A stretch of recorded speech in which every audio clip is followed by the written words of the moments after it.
We're going to be looking at how to turn mixed number fractions into improper fractions.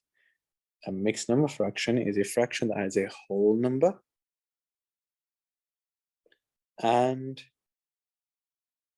a fraction next to it. An improper fraction is a fraction that has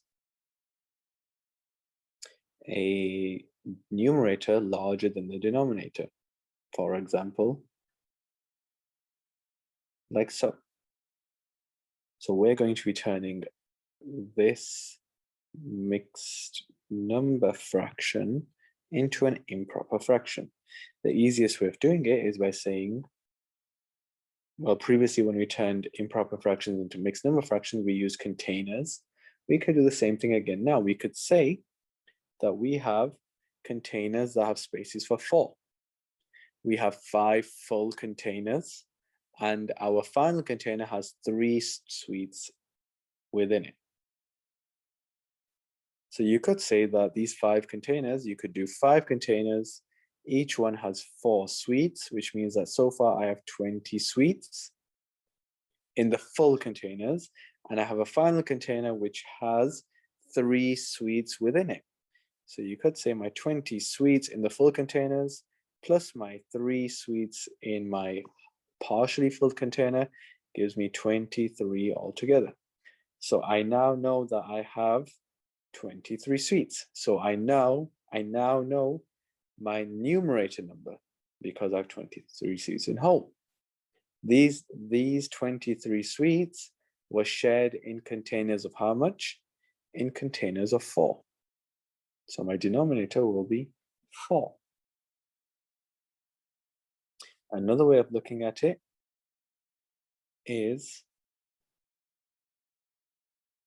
like so. Well, you could draw it out if you wanted. You could say, well, I have 5 containers, each with 4 spaces. So let's draw 5 containers.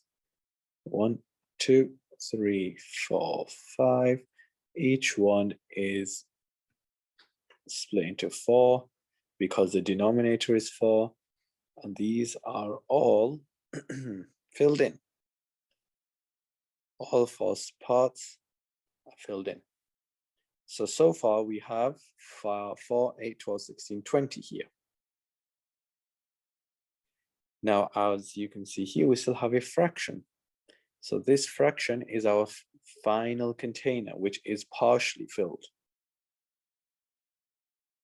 with 3 out of 4, 3/4, because the numerator is 3, the denominator is 4. 1, 2, 3. So we can remove this now, and we count how many sweets do we have filled in. 4, 8, 12, 16, 20, 21, 22, 23. 23 altogether. And these 23 sweets were shared in containers of 4. Denominator is 4. And that is how you turn a mixed number fractions into improper fractions.